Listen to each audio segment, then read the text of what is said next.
Hi, I'm JJ. Welcome.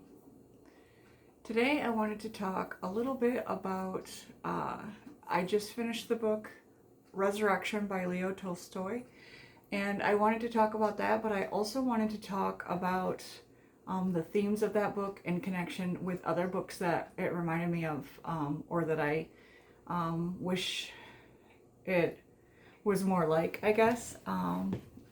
But I'll explain that all in a minute. So, Resurrection is about this guy who, and I'm horrible with names, I'm just not going to use the names. So there's this guy who, he fell in love when he was young with this young girl, and they spent time together, they slept together and all that, and then he got sick of her and left, and he kind of was selfish. He had, went to the army, learned all about himself and his, his strength and his goodness and all this. And he just didn't have time for trying to think about the feelings and stuff of others. And so while he was gone, she found out she was pregnant. And it kind of ended up with this downhill spiral of her life. They haven't seen each other in years, and it starts... The book itself, it starts with him as a juror on trial. There's a murder trial, and she is one of the defendants. And he starts to think of, he finally feels guilty for the way he treated her, the way he abandoned her, and he wants to make it right. He wants to possibly marry her if she'll let him. He thinks that all her spiral and everything was because of him, and so he wants to just be a better person and change and stuff. And so the summary was this redemptive arc about this guy who destroyed this woman's life and then wanted to make things right. That's what I thought it was going to be. So I kind of thought it was going to be like a Tess of the Dubervilles, or Scarlet Letter, or even The House of Mirth, where you have this woman who is a good woman, and the men around her basically destroy her, and then she has this fall from grace. And in most of those books, she doesn't get redeemed.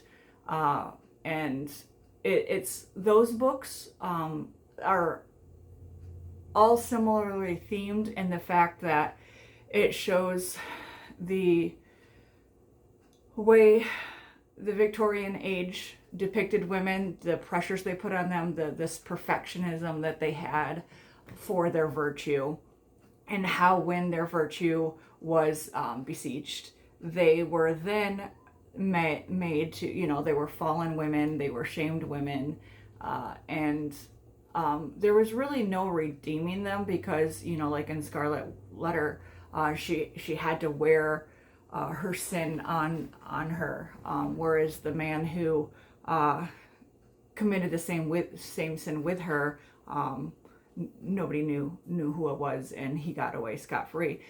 In Tess of the Dubervilles, once again, it's the woman who suffers for the same kind of lifestyle choices, and was used by the men around her, and that, continuously once again caused her downfall, just like with The House of Mirth. And so in those books, you get to explore the experience of the woman. In this book, Resurrection, you're exploring him, how he felt bad. And yes, it was kind of nice to finally have a man want to take responsibility, where in the other books, they really didn't, and the women continuously had to suffer. In this book, he almost makes it all about him, and oh, I did this one bad thing, and because of me, her life was so horrible. And yes, her getting pregnant and being abandoned, and then being unmarried when she got pregnant and all that stuff, it started her on that path. But I just didn't like the idea that he took responsibility for all of her life. It just felt like she was therefore then just this minor character in her own life, all just attributed to circumstance. And if he had done this one thing differently, her whole life would have been differently. And perhaps that is true. But just like in the other ones, it wasn't just him. It was this continuous expectations put on women, and then it was other people along the way continuously treating her horribly, and and then she continues to fall. So I like that he finally took responsibility where most of the men hadn't, but I also don't like that he made the story all about him rather than the other ones actually got to focus on the woman's life. And I think that's very different. The House of Mirth, it was the only one of these that were written by that was written by a woman, whereas the other two were written by men. And yes, they were trying to show this this system and how it was a detriment to the women just by trying to be, put them on this pedestal and make them try to have to be perfect, whereas the men got a little bit more leniency. So they were all exploring those kinds of themes. So it was interesting just to see everybody's individual take, especially when most of them were men writing about the plight of the women. And I did really enjoy Resurrection. That was just, when I read the blurb and I thought what it was going to be about going in, I assumed it would be along the lines of those books that I mentioned. And I was really interested in comparing and contrasting, just because I do like to see how different people take those experiences and try to show the imbalances there and stuff. So all of those books did deal with, gender roles and the gender, class, like all these different things. But what Resurrection actually tended to, for me, seem to be, that was the avenue they wanted to use, this destructiveness that he had and how it destroyed this woman's life. But then the entire rest of the book was about class, religion, politics, with the growing communism movement happening, the revolution and stuff that they wanted to have there. It showed very much about the penal system, so the law, and then the punishment aspect of it. So you got to, kind of witness this court procedure, and then you got to see how their punishment system went. Instead of being in prison like they do in the United States, they had hard labor. They went to these basically hard labor prison camp things, and then they also could have been exiled. So you were following what it was like for these people in that situation. So I actually really enjoyed that aspect, and I really enjoyed learning about how hard it was, how the families of the people who were punished actually could go along with them, and then that experience of having to, pick up your life, pick up your family, and move to Siberia, and just hope that you get the chance to visit with your loved one and stuff regularly and stuff like that. So I really enjoyed that aspect. I also always enjoy his psychological debate and stuff. So he was talking a lot about religion, and how he found religion through trying to be a better man because of how he wronged this the girl. And so I feel like it was a great book to read right after I had read his essays, or his memoir type of thing, called Confession, because he was talking about faith and his thoughts and stuff on religion as a whole, and kind of where it fell short and different stuff like that, and how profoundly he was impacted by different aspects of some of the books in the Bible that he believed. And so you can see that direct correlation, having read that and then going right into this book. You can see how his intense newly found religion made him want to be a better person. So therefore he was trying to almost justify his prior actions, or at least try to rectify them, I guess, because he wrote in Confessions how, you know, as a famous writer and stuff, author at the time, how he got to get away with stuff, how he treated people badly, how he just, you know, was selfish and all that stuff. And so you see that with the young version of this character, and then his growth as he accepts that blame, as he deals with that guilt, as he finds religion and stuff. And then you also have, you know, class represented. You have just poverty in general represented. And you have how it was really interesting how he put this. And so he saw the corruption of the system and how they treated this one girl. And then because how he felt for that girl, he started investigating the system in general and finding out that a lot of the people were innocent there, and there was nothing he could do about it. And so he tried.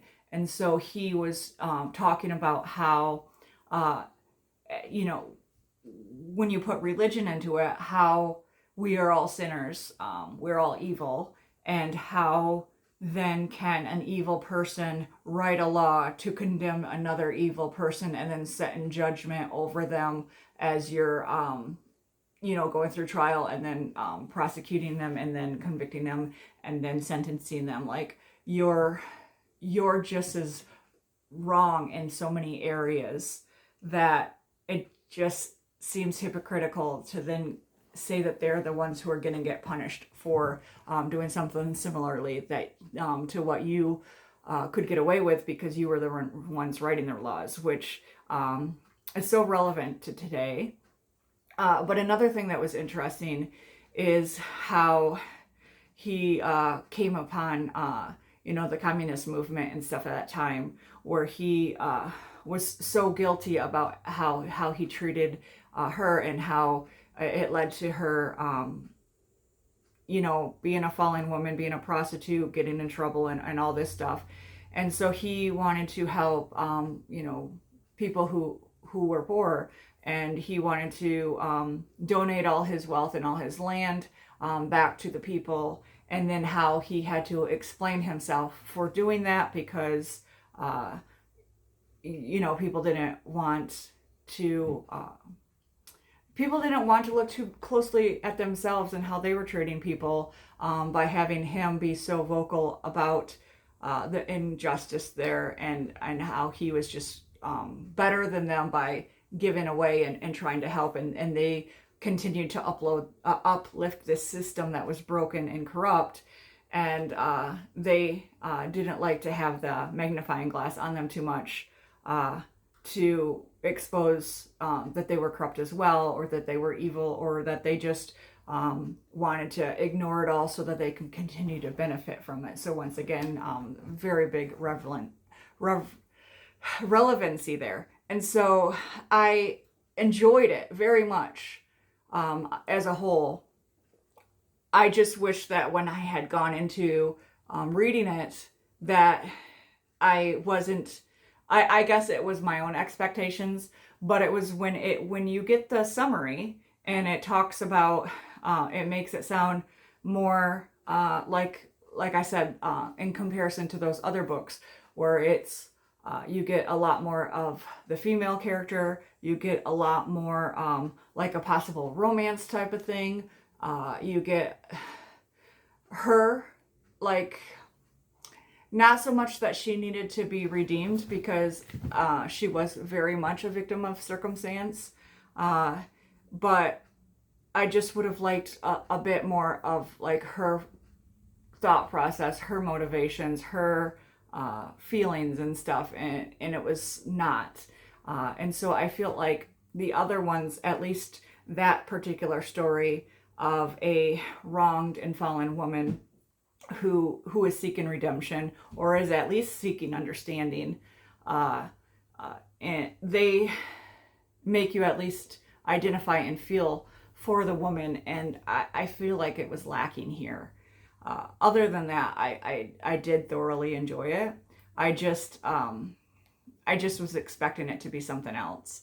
And in regards to that, I would recommend those other books that I said, House of Mirth, and Tess at the Dubervilles, for sure. I didn't overly enjoy Scarlet Letter, but it had very much the same points being made. So I feel like that was a very important reading. And a couple interesting ones that kind of are the reverse of that, and are women who take their own fate into their own hands rather than continuously being victims of circumstances, are Vanity Fair. Becky Thorpe was not a good person, and she just manipulated everybody. So it's kind of was refreshing to just have somebody who was completely unapologetic, and not letting society dictate what kind of person they would see her as, and what kind of person she should be. And then I will always talk about Woman at point zero, Woman at point zero. And that one is a woman who, once again, through circumstances, keeps getting brought down, put down, until she just can't takes it anymore. And then she takes matters into her own hands. And so that one was refreshing in a way that, instead of continuously letting just circumstances control your life, and society dictates, who you are and tell you, who you are.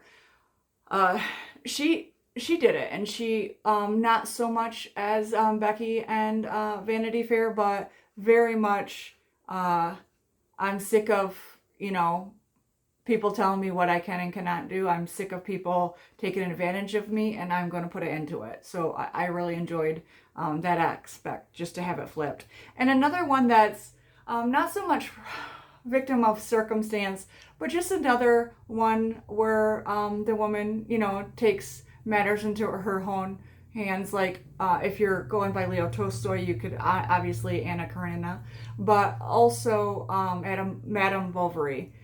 Just the flawed women who did not let the man dictate forever. Like, they might not have always ended well. None of them really ended well. But they still ended on their own terms, which I feel was lacking in this book. But I wanted to talk about this book, how great I did enjoy it, the themes and everything. But I also will never not talk about the other classics that I enjoyed. So I kind of use this as a video to be able to do a little contrasting, a little bit of recommending some other ones that are either similar or completely different. But thematically, I believe that they're all similar, just because they're all taking the plight of a woman who, not just a woman scorned, but also a woman who just continuously gets manipulated by men until she finally stands up for herself one way or another, makes decisions, whether good or bad, but at least takes control of her own life. And so I just, yeah, those are the kind of books I like. And so I guess I was hoping this book would be more like that, but you still get this really great character work, this really good depth and world building for that era. But if you're looking for a book that fleshes out the female characters, especially when in the summary it says that it's going to be about their relationship, and then it was very almost a minor part, like he used that to motivate him, but they didn't have all that many interactions and everything like that. Just know that going in so that you can temper your expectations and truly enjoy this for what great writing it actually is. Leo Tolstoy is actually becoming one of my favorite authors because I have enjoyed every book that I've read of his. I just was expecting something slightly different. It disappointed me in my expectations, but in the writing and overall enjoyment of this book, it did not. I still would rate it at least 4.25, possibly 4.5 stars. So it was still very, very good book. Very, I'm glad I read it.